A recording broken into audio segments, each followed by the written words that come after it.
인류 역사에 있어서 가장 안타깝고 슬픈 사건은 첫사람 아담과 하와가 에덴 동산에서 범죄하여 타락함으로 마침내 그 에덴 동산에서 쫓겨난 사건입니다. 여러분, 왜 이 사건이 우리 인류 역사에 있어서 가장 비참하고 가장 슬프고 가장 안타까운 사건일까요? 그것은 아담과 하와의 범죄로 말미암아 죄가 우리 인간 세상 가운데 들어오게 되었고 모든 인간이 죽음의 법 아래 놓여지게 되었기 때문이죠. 지금 우리가 이 땅을 살아가면서 경험하고 있는 이 세상의 모든 비참과 저주가 바로 이 사건을 통하여 우리 가운데 주어졌기 때문입니다. 그래서 바울은 로마서 5장 12절에서 이렇게 말하고 있어요. 다 같이 읽겠습니다. 그러므로 한 사람으로 말미암아 죄가 세상에 들어오고 죄로 말미암아 사망이 들어왔나니 이와 같이 모든 사람이 죄를 지었으므로 사망이 모든 사람에게 이르렀느니라. 그러면 왜 아담 한 사람이 죄를 지었는데 그 후손으로 태어난 모든 사람이 죄인이 되고 사망이 모든 사람에게 이르게 되었을까요? 그것은 바로 대표성의 원리 때문에 그렇습니다. 장차 아담이 이 세상에 태어날 모든 사람을 대표한 사람으로서 죄를 지었기 때문입니다. 여러분, 영적인 세계는 시간과 공간을 초월합니다. 그러므로 아담이 우리 인간을 대표하는 언약의 머리로서 하나님 앞에 죄를 지었기 때문에 시간과 공간을 초월하여 그 후손으로 태어난 모든 사람들이 동일하게 죄와 죽음의 법 아래에 놓이게 된 것입니다. 그런데 여러분, 우리의 타락만이 그런 것이 아니라 저와 여러분의 구원도 마찬가지라는 사실입니다. 이 사실이 중요해요. 자, 로마서 5장 6절의 말씀을 읽겠습니다. 다 같이요. 우리가 아직 연약할 때의 기약대로 그리스도께서 경건하지 않은 자를 위하여 죽으셨도다. 8절의 말씀도 읽어볼까요? 다 같이요. 우리가 아직 죄인 되었을 때에 그리스도께서 우리를 위하여 죽으심으로 하나님께서 우리에 대한 자기의 사랑을 확증하셨느니라. 10절의 말씀도 읽겠습니다. 우리가 원수 되었을 때에 그의 아들의 죽으심으로 말미암아 하나님과 화목하게 되었은즉. 계속해서 우리라는 말이 나오는데요, 이 우리라는 말 속에 저와 여러분이 포함될까요? 안 될까요? 당연히 포함되죠. 그러니까 하나님의 아들 예수 그리스도가 2000년 전에 인간의 몸을 입고 이 땅에 오셔서 저와 여러분의 죄악을 담당하시고 십자가에서 피 흘려 죽으심으로 저와 여러분의 모든 죄값을 완벽하게 지불하셨습니다. 그래서 그분이 화목제물로 죽으심으로 말미암아 저와 여러분이 하나님과 화목하게 되었고 죄의 사함을 얻게 되었고 영생에 이르게 되었다라고 하는 것입니다. 다시 말하면 우리 인간의 가장 근본적인 두 가지 문제, 죄와 죽음의 문제를 해결받게 되었다라고 하는 것이죠. 그러니까 아담은요, 인류의 대표로서 우리에게 멸망을 가져다 주었지만 예수님은 인류의 대표로서 우리에게 구원을 가져다 준 것입니다. 그래서 사도 바울은 대표성의 원리를요, 로마서 5장 18절에서 이렇게 말씀하고 있어요. 다 같이요. 한 범죄로 많은 사람이 정죄에 이른 것 같이 한 의로운 행위로 말미암아 많은 사람이 의롭다 하심을 받아 생명에 이르려느니라. 자, 여기서 한 범죄는 뭘 말하죠? 아담의 범죄를 말하겠죠. 한 사람의 의로운 행위는 우리 예수님이 십자가에 달려 죽으심으로 우리를 구원하신 사건을 말합니다. 자, 오늘 우리가 읽은 본문 창세기 3장 1절에서 5절에 보게 되면요, 이 뱀이 어떻게 하와를 유혹했는지, 하나님께로부터 지음받은 피조물인 뱀이 어떻게 하와를 유혹했는지에 대해서 말하고 있어요. 하지만 여러분, 창세기 3장에는요 사탄이 언급되고 있을까요? 안 될까요? 창세기 3장에는 사탄이 직접 언급되고 있지 않아요. 그렇지만 우리는 이 보이지 않는 영인 사탄이 하나님이 지으신 피조물인 뱀을 통해서 하와를 유혹했고 하와를 넘어뜨렸다고 하는 사실을 우리는 너무나 잘 알고 있습니다. 그러므로 우리는 첫사람 아담과 하와의 타락을 알려면 먼저 사탄의 전략을 알아야 합니다. 그래서 오늘 우리는 사탄의 전략에 대해서 여러분들과 함께 나누려고 합니다. 여러분, 사탄은요 전략을 가지고 있어요. 아무렇게나 되는 대로 행동하지 않습니다. 우리의 원수 대적마귀의 사탄은 반드시 전략을 가지고 사람들을 공격하기도 하고 유혹하기도 합니다. 그러므로 우리는 마귀의 그 관계를 알아야 돼요. 그래서 사도 바울은 고린도후서 2장 11절에 보게 되면 고린도 교회 성도들에게 편지하면서 너희가 사탄에게 속지 않으려면 마귀의 계책을 알아야 한다라고 말하고 있어요. 그리고 에베소서 6장 11절에서도 이렇게 말씀하고 있거든요. 다 같이요. 마귀의 관계를 능히 대적하기 위하여 하나님의 전신갑주를 입으라. 거기 보게 되면 마귀의 관계가 나오잖아요. 여러분, 이 관계라는 말이요 복수로 돼 있어요. 그러니까 마귀는 하나의 전략만을 가지고 있지 않아요. 아주 다양한 전략을 가지고 있다는 거죠. 그래서 사탄은요 어떤 때는 광명한 천사로 가장해서 우리를 유혹합니다. 어떤 때는요 전혀 다른 모습, 우는 사자와 같이 우는 사자가 삼킬자를 두루찾는 그 모습으로 굉장히 사납고 두려운 모습으로 나타나서 우리를 공격하고 유혹하기도 합니다.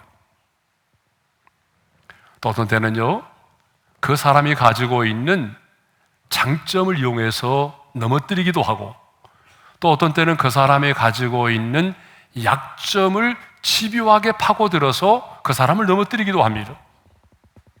분명한 사실은요 사탄 마귀는 절대로 충동적으로 즉흥적으로 공격하지 않는다는 거예요. 그러면 하와를 무너뜨린 그 사탄의 전략이 뭘까요? 여러분, 우리의 삶이 영적인 전쟁인데 이 전쟁에서 승리하려면 우리의 대적인 사탄의 전략을 알아야 돼요. 자, 하와를 넘어뜨린 사탄의 첫 번째 전략이 뭐냐 그러면요 아담과 함께 하지 않는 하와를 먼저 공격했다는 거예요. 자, 오늘 우리가 읽은 창세기 3장 1절에서 5절까지의 말씀을 보게 되면, 자, 무슨 이유에서인지는 모르지만 하와 곁에 아담이 없어요. 지금 하와 홀로 에덴 동산을 거닐다가 사탄의 유혹을 받습니다. 어떤 분들은 깊이 묵상을 해서 부부싸움을 했나 보다, 또 이렇게 생각하는 분들이 있는데 그건 잘못된 묵상이죠. 왜냐 그러면 아직까지는 죄가 우리 인간 세상에 들어오지 않았기 때문에 부부싸움 하지 않았어요. 어찌된 이유인지는 모르지만 지금 하와 혼자 에덴 동산을 거닐다가 사탄의 유혹을 받았거든요. 그러면 사탄은 왜 먼저 아담을 유혹하지 않고 하와를 먼저 유혹했을까요? 그것은 하와가 유혹에 더 약한 존재였기 때문입니다. 이 말은 오해하면 안 됩니다. 하와가 여자이기 때문에 유혹에 더 약했을 것이다, 그 말이 아니에요. 물론 어떤 면에서는 여자가 유혹에 더 약할 수도 있어요. 그런데 다 그런 건 아니거든요. 여러분, 인생을 살다 보게 되면 남자가 어떤 유혹에는 더 약한 부분도 있거든요. 하와가 유혹에 더 약한 존재였다라고 하는 의미는 여자였기 때문이 아니라 저는 하와가 언약의 당사자가 아니었기 때문이라는 거예요. 자, 창세기 2장 17절에 보게 되면요, 하나님은 하와를 지으시기 전에 아담 홀로 있을 때 아담에게 이렇게 말씀하셨어요. 다 같이 읽겠습니다. 선악을 알게 하는 나무의 열매는 먹지 말라. 내가 먹는 날에는 반드시 죽으리라. 그러니까 하와는요, 하나님께로부터 선악과를 먹으면 안 돼 라는 이 금령을 들은 적이 없어요. 누구로부터 들었을까요? 남편 아담으로부터 이 말을 들었겠죠. 그러니까 하와는 언약의 당사자가 아니에요. 언약의 당사자는 누구죠? 아담이에요. 그러니까 이 사탄은 언약의 당사자인 아담을 먼저 공격하지 않고 언약의 당사자가 아닌 하와를 먼저 유혹을 했던 거예요. 사랑하는 성도 여러분, 하와만 이렇게 연약한 존재입니까? 아닙니다. 우리는 하와보다 더 연약한 존재들입니다. 하와는요, 아직 죄가 무엇인지도 알지 못하는 상황에서 사탄의 유혹에 넘어졌어요. 근데 우리는 죄가 무엇인지 모르는 상황 가운데 있는 게 아닙니다, 지금. 여러분, 이미 우리가 구원받았지만 우리 안에는 여전히 지금 온갖 죄성이 꿈틀거리고 있어요. 건드리기만 하면 나와요. 우리 안에는 여전히 죄성이 꿈틀거리고 있고요. 우리가 발을 딛고 살아가는 이 세상에는 온갖 유혹들로 가득 차 있어요. 우리의 귀에 들려오는 수많은 소리들이 유혹의 소리들이고, 지금 우리의 눈에 보이는 모든 것들이 어쩌면 대부분 유혹하는 것들이에요. 이렇게 유혹이 많은 세상 속에서 살아가고 있기 때문에 저와 여러분은 하와보다도 훨씬 더 연약한 존재들인 것입니다. 그렇다면 이런 유혹이 많은 세상 속에서 어떻게 하면 우리가 유혹을 이겨내고 승리하는 삶을 살 수 있을까요? 그것은 그리스도 안에서 지체된 우리들이 서로 함께 하는 것입니다. 나홀로 신앙생활하는 것이 아니라, 여러분, 그리스도 안에서 지체된 우리들이 함께 하면서 서로를 위해서 기도해주고, 서로를 격려해주고, 서로를 위로하고, 서로를 사랑하면서 함께 신앙생활을 해 나가는 것입니다. 신앙생활은요, 독불장군이 없어요. 누군가의 도움이 필요합니다. 여러분, 아무리 믿음이 좋은 사람도, 아무리 오랫동안 신앙생활한 사람도 누군가의 도움이 필요해요. 누군가의 격려가 필요하고 누군가의 기도가 필요한 것입니다. 누군가가 그 사람을 케어해 줘야 돼요. 누군가 그 사람을 안아주고, 누군가가 찾아가지고 시간을 내어주고 이하여 기도해주고 슬픔과 기쁨을 함께 나눠주는 그런 공동체의 지체가 필요하다, 그 말입니다. 사랑하는 성도 여러분, 이 세상의 유혹을 이겨내고 정말 우리의 믿음이 성장하기를 원하십니까? 여러분의 믿음이 성장하고 주님을 닮아가기를 원하십니까? 그렇다면 여러분, 오늘부터 나 홀로 신앙생활 하지 마십시오. 더불어 신앙생활 하시기를 바랍니다. 연약한 지체들이 있다면 방치하지 마시고요, 그 연약한 지체를 위해서 여러분 시간을 내십시오. 함께 기도하고 함께 격려하고 함께 사랑하면서 아름다운 공동체 신앙을 가질 수 있기를 바랍니다. 성도의 교제를 힘쓰시기를 바랍니다. 교회 안에 있는 여러 소그룹의 공동체, 순모임이라든가 목장 모임에 여러분 반드시 참여하셔야 돼요. 그게 아무것도 아닌 것 같지만 여러분의 신앙생활에는 너무 중요한 겁니다. 그래서 아직도 소그룹에 참여하지 않은 분들이 많이 계시는데, 오늘 설교를 듣고 감동을 받았다면 결단하십시오. 쉽게 편하게 신앙생활하는 게 중요한 게 아닙니다, 여러분. 공동체 안에 들어와서 나홀로 신앙생활하는 것이 아니라 더불어 함께 신앙생활할 수 있기를 바랍니다. 더불어 신앙생활을 하면서 내 믿음이 자라는 것이고 사탄의 공격을 이겨내는 것입니다. 두 번째로는요, 두 번째 사탄의 전략이 뭐냐 그러면 하나님의 말씀을 왜곡하며 의심하게 만든다라고 하는 거죠. 자, 우리 1절 하반절의 말씀인데요, 읽겠습니다. 시작. 뱀이 여자에게 물어 이르되 하나님이 참으로 너희에게 동산 모든 나무의 열매를 먹지 말라 하시느냐. 여러분, 뱀이 여자에게 묻는 말을 잘 들어보시기 바랍니다. 뭐라고 말합니까? 하나님이 참으로, 이 참으로라고 하는 말이 굉장히 문제가 있는 말입니다. 정말 그랬느냐는 거죠. 정말 하나님이 그렇게 말씀하시더냐? 여러분, 이 말씀 속에는 하나님에 대한 불신을 이미 천지하고 있는 거죠. 하나님이 너에게 그렇게 말씀했다면 하나님은 나쁜 하나님이시다는 얘기죠. 다음에는 하나님의 말씀을 왜곡해서 거짓으로 하와를 유혹합니다. 4절의 말씀을 읽겠어요. 다 같이요. 뱀이 여자에게 이르되 너희가 결코 죽지 아니하리라. 하나님은 창세기 2장 17절에서 분명히 이렇게 말씀하셨잖아요. 방금 우리가 읽은 말씀이잖아요. 다시 한번 읽어볼까요? 시작. 선악을 알게 하는 나무의 열매는 먹지 말라. 내가 먹는 날에는 반드시 죽으리라. 하나님은 뭐라고 말씀하셨어요? 죽을까가 아니에요. 반드시 죽으리라. 그런데 마귀는 뭐라고 말합니까? 내가 결코 죽지 아니하리라. 하나님의 말씀을 지금 왜곡하여서 불신하게 만드는 거죠. 사탄은 더 나아가서 뭐라고 말합니까? 5절에 이렇게 말해요. 다 같이요. 너희가 그것을 먹는 날에는 너희 눈이 밝아져서 하나님과 같이 되어 선악을 알 줄 하나님이 아시느니. 이거 먹으면 눈이 밝아져서 하나님과 같이 돼서요 선악을 분별하게 된다는 거죠. 근데 먹었습니다. 어떻게 됐나요? 결과적으로 눈이 밝아져서 하나님과 같이 되었습니까? 아니잖아요. 자기의 수치와 부끄러움만을 보게 되었습니다. 이렇게 사탄은 하나님의 말씀을 교묘하게 왜곡시키고 하나님의 말씀을 불신하게 만듭니다. 세 번째 사탄의 전략이 뭐냐면 주신 축복을 이용해서 넘어뜨리려고 한다는 거죠. 자, 사탄은 하와를 유혹할 때에 피조물인 뱀을 이용했어요. 자, 우리 1절 상반절의 말씀을 읽겠습니다. 다 같이요. 그런데 뱀은 여호와 하나님이 지으신 들짐승 중에 가장 간교하니라. 자, 하나님이 지으신 들짐승 중에 뱀이 가장 간교하다고 말하고 있어요. 그럼 여러분에게 묻겠습니다. 하나님은 뱀을 가장 간교한 자로 지었을까요? 아니죠. 왜냐하면 하나님이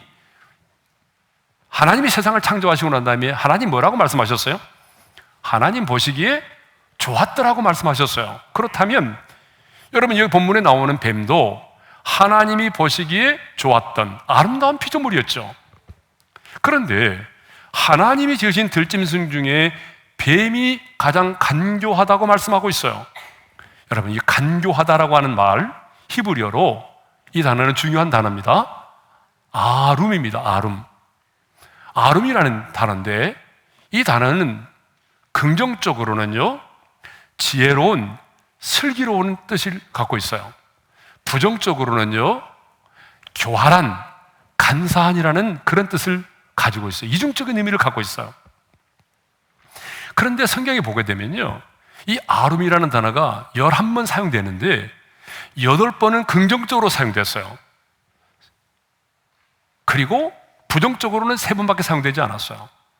그래서 우리 예수님도 역시 자 마태복음 10장 16절에서 뭐라고 말씀했냐면 이렇게 말씀하죠. 다 같이요. 뱀같이 지혜롭고 비둘기같이 순결하라. 이렇게 말씀하셨어요. 그러니까 예수님 말씀하신 것처럼 뱀은 하나님이 창조하신 모든 들짐승 중에 가장 지혜롭고 슬기로운 짐승이었다는 거예요. 여러분 맞죠? 네. 그런데 가장 지혜로웠던 뱀이 가장 간교한 동물이 되었어요. 사탄은 하나님께서 가장 많은 지혜를 주신 뱀을 도구로 사용해서 그 간교함으로 하와를 유혹했다는 것입니다. 그러니까 하나님께서 주신 지혜의 축복이 도리어 하나님을 대적하는 간교한, 교활한 도구가 되어버린 것입니다. 이것을 보게 되면 사탄은요 끊임없이 하나님께서 우리에게 주신 축복들을 사용하여서 우리를 넘어뜨리려고 한다는 사실입니다. 여러분 솔로몬도 보게 되면요 하나님께서 주신 축복들을 바르게 관리하지 못하고 사용해서 넘어졌던 사람이잖아요. 하나님께서 지혜를 주셨는데 그 지혜를 바르게 사용하지 않고 이방 나라들과 정략적인 결혼을 하는데 사용했잖아요. 그것만이 아닙니다. 그 많은 하나님이 주신 그 많은 부귀와 영화 때문에 마지막에는 마음이 하나님과 멀어졌고, 그래서 결국 그 후손들에 의해서 나라가 분열되는 비극을 맛보고 말았던 거죠.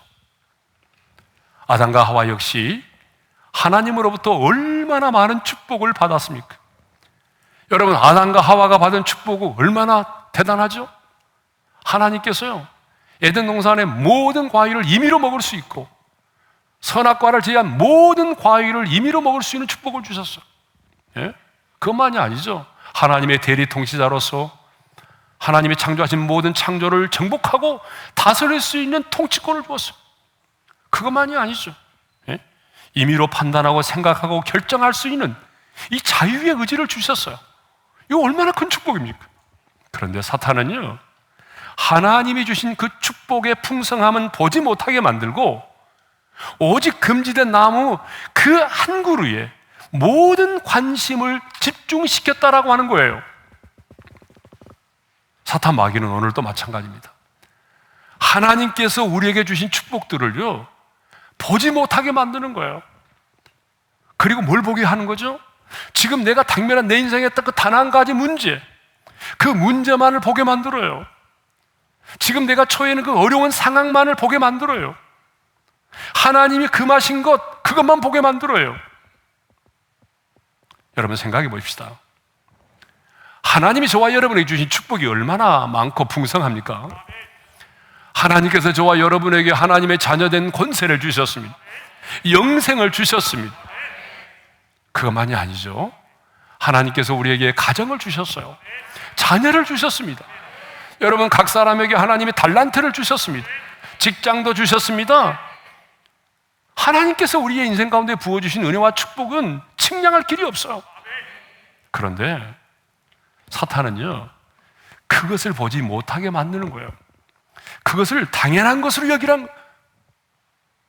하나님이 우리에게 주신 축복을 보지 못하게 만들고 그것을 당연한 것으로 보게 만들어요. 그리고 어떤 상황과 문제만을 집중적으로 보게 만들어요. 잃어버린 물질만을 집착하게 만드는 거예요. 인생을 살아가면서 내가 받은 실추된 그 자존심, 그 상처만을 생각하게 만드는 거예요. 그래서 결국은 하나님이 주신 그 축복들을 도구로 사용해서 우리를 넘어뜨린다는 거예요. 저는 목회를 하면서 고난 때문에 넘어진 사람보다는 하나님이 주신 축복 때문에 넘어진 사람들을 더 많이 보았습니다. 그러므로 힘들고 어려울 때에, 사탄이 여러분들을 유혹할 때에 여러분에게 없는 것, 지금 여러분에게 당하고 있는 그 인생의 어려운 상황만을 보지 말고 하나님이 여러분의 인생 가운데 베풀어 주신 하나님의 은혜와 축복들을 헤아려 볼 수 있기를 바랍니다. 하나님이 내 인생에 주신 그 축복이 사탄의 도구로 사용되지 않으려면 어떻게 해야 될까요? 그러면 여러분, 하나님이 주신 축복들을 움켜만 치지 말고 그것을 흘러보낼 수 있기를 바랍니다. 하나님이 내 인생에 주신 축복들을 흘러보내십시오. 그리고 이해할 수 없는 상황 가운데서도 먼저 감사하고 순종하고 찬양하십시오. 내가 이해할 수 없는 상황 속에서도 감사하며 찬양한다는 것은 그것을 내가 당연한 것으로 여기지 않는다는 증거예요. 하나님, 이게 당연한 것이 아니라 하나님의 은혜입니다. 이런 우리의 신앙의 고백이 담겨져 있는 것입니다. 그러므로 우리가 하나님이 주신 축복이 사탄의 도구로 이용되지 않게 하려면 주신 사랑을, 축복을 흘려보내고, 그리고 이해할 수 없는 상황 속에서도 감사하며 하나님을 찬양하게 된다면 마귀의 관계는 수포로 돌아가게 될 것입니다.